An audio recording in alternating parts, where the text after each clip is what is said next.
Unlike the European theater, which was waged primarily by the US Army over the continent, the Pacific War was very different.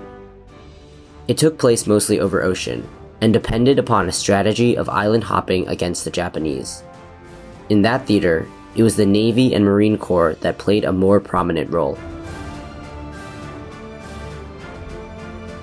Similar to their classmates in Europe, many of the 1941 boys who took up the fight against Japan will be called from their university studies for basic and specialized training before heading to the front lines. John Toohey, the well-loved member of the stage crew who also wrote regularly for the Regis Quarterly, studied at St. John's University after Regis. Upon enlisting, he attended the Navy Midshipmen's School at Columbia University to become a naval officer.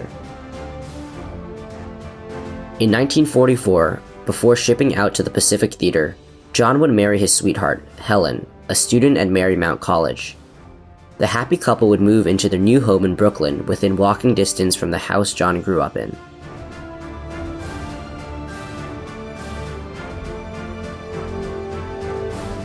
For the Regis boys, serving in the Asia-Pacific amidst a vast ocean, harsh tropics, and unfamiliar cultures must have been a jarring experience coming from an urban New York environment. Joseph Noren would end up in one of the most remote places where America fought in the Second World War. The son of a Swedish father and an Irish mom, Joe would be dispatched to Burma, where the US military would fight alongside Chinese troops against the Japanese in dense, unforgiving jungles. The main body of American fighting would take place along a string of islands in the Western Pacific and through the Philippines towards Japan. Tom Delaney and Lawrence Mannion would both fight onshore in the Philippines as part of the Signals Corps.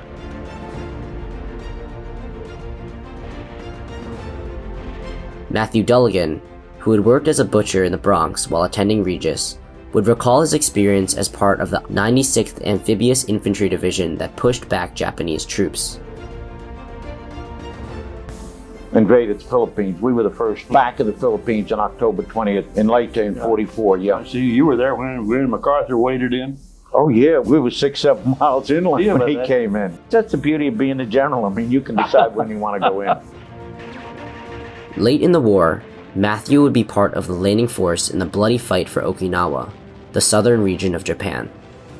It was amidst heavy fighting at Okinawa when shrapnel from a mortar round would rip into his back and earn him a Purple Heart. When we landed in Okinawa, we landed in the middle of the island. I got a piece of shrapnel in my back on the 5th day. I went out, they thought my kidney had been damaged because that's where the shrapnel hit. So I ended up going back to Guam to the hospital. The converted hospital ship, or APA, that we were on was in Kamikaze Road. The doctors had to stop working and things like that, so my back got slightly infected. The Battle of Okinawa would be the bloodiest single battle in the Pacific. Total American losses were 12,000 killed and over 36,000 wounded. When I rejoined the company, I knew 2 fellows. We had 800 people go through our company. Now, an infantry company is 187 people. We had 800 people go through our company in the 2 operations.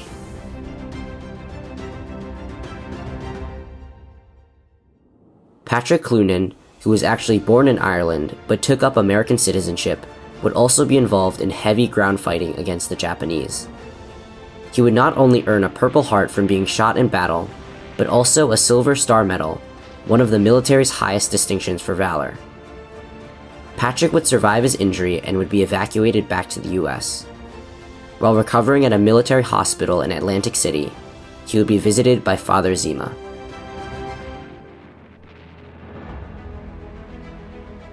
The US Navy would be involved in some of the most epic battles in the Pacific, and several 1941 boys would be right in the thick of action. Joseph Campbell was a fire controlman on the destroyer USS Twining. The dexterity and power of destroyers allowed the Twining to play a pivotal role in the sequential invasion of the Pacific Islands, the Philippines, and Okinawa by American Marines and troops. The Twining would pound entrenched Japanese targets on the shore, while also providing cover for assaulting troops from enemy aircrafts. As a fire control specialist, Joe was kept busy. One of the most important battles Joe was involved in was the capture of Saipan, from which the US Air Corps would assert its dominance of the skies. The US built airstrips from which the new B-29 Superfortress bombers could reach Japan.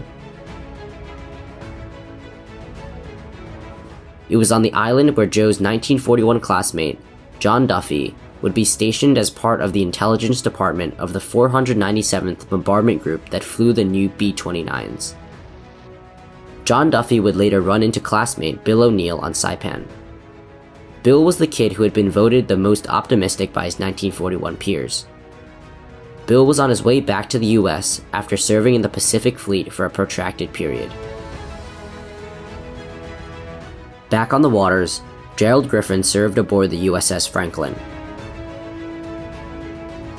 The Franklin was one of the Navy's new Essex-class aircraft carriers that was commissioned in 1944. She joined the fight just as the Japanese were being pinned back and defending with ferocious fanaticism.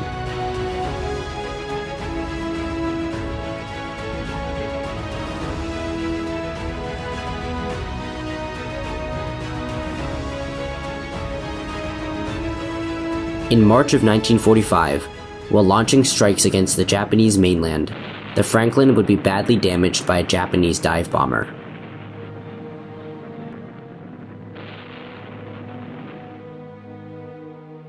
Over 800 crew members aboard would be killed, although the Franklin managed to stay afloat.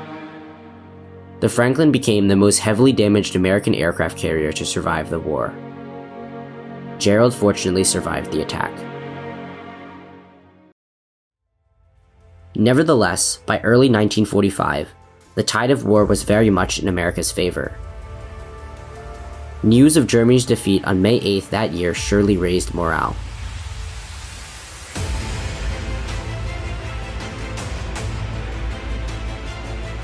But while Japan had also lost much of its conquered territories, hostilities in the Pacific remained fierce.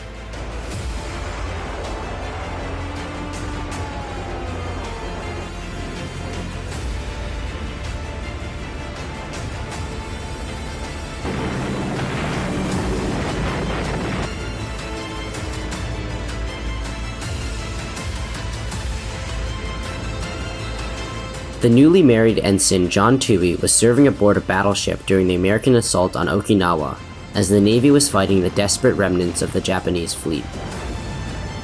On May 12, 1945, amidst fighting, an explosion resulted in a piece of metal breaking away from the chamber of the naval gun he was firing. John died instantly. 5 weeks later, back in Brooklyn, his wife Helen would give birth to a baby girl. John and his old stage crew buddy, George Better, would be the two members of the class of 1941 to fall in service during the Second World War.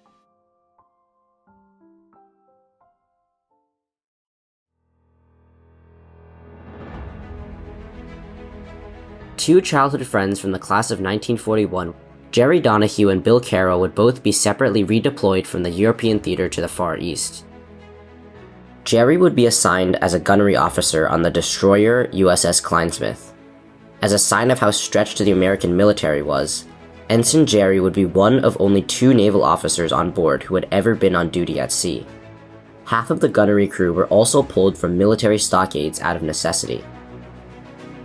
But by the time both arrived in Pearl Harbor, Japan had surrendered. When they dropped the atomic bomb, and they had a lot of Japanese submarines on the East China Sea that time, and they got us up at 11 o'clock because of submarine scare. They got us up at 1 o'clock because of another submarine scare, and they got us up at 3 o'clock to tell us that they dropped the atomic bomb. Looked at everybody else and says, "What the bleep bleep bleep bleep is an atomic bomb?" So Later, after dropping anchor at Okinawa with the destroyer USS Kleinsmith, Jerry would learn that Bill was aboard the USS Prince Williams that had also arrived in the same bay. And just like back in Jackson Heights when they flashed their room lights across the neighborhood field to signal the start of their morning commute to Regis together, the 241 boys would send greetings to each other using their Navy ship's signalman lights across those waters off Japan. A few of the 1941 boys would launch long-term military careers during that period. William Chapman, who lived in New Jersey while attending Regis, enlisted in the Air Force in 1943 shortly after graduating. He served in the Pacific Theater throughout the war, and his gallantry as a pilot would see him earn several commendation medals, as well as a Bronze Star directly from General Douglas MacArthur. William would remain in the Air Force after the war. His stellar career would see him implemented in highly classified air operations for the Pentagon, and he eventually rose to become a lieutenant colonel in the North American Air Defense Command. Leo Soltis, the talented violinist who represented Regis in a number of orchestral competitions, became a career Navy officer. Leo rose up in the ranks during the Cold War to become the missile chief for the Atlantic Naval Fleet. Jerry Donahue would remain in the Navy for a few more years after the war. The Navy would send him to the Hoover Institute at Stanford, and he would later serve as part of the temporary U.S. military government on the island of Pohnpei that is part of present-day Micronesia.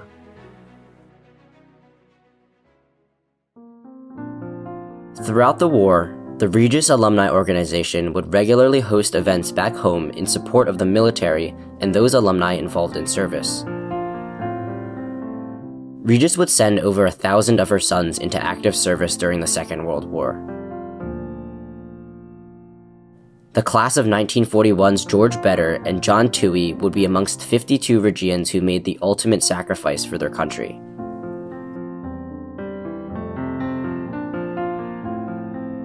The Second World War was fought and won by a civilian conscription force 80 years ago.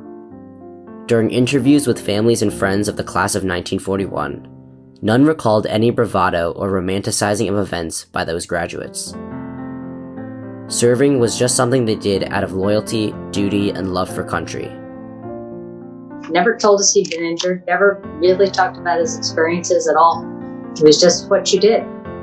He considered himself very lucky that, he came home. As he would put it, he wasn't going to whine about anything that happened. He just picked up and started life new. Amidst all the horrors of bloodletting, they were also the constant reminders of the light of humanity. One of the that he had to do was what they call sort of mop up on the Rhine, along the Rhine. Apparently he had been fighting for several days.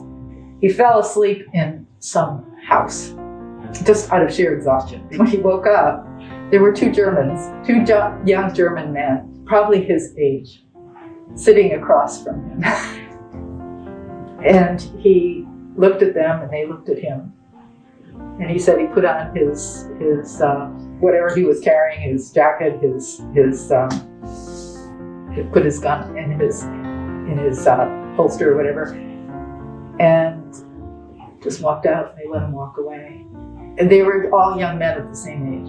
And just the circumstances put them on opposite sides. After the war, Regis alumni would restore the school chapel in memory of the fallen graduates. A plaque honoring them can be found above the rear tunnel door by the altar in their honor.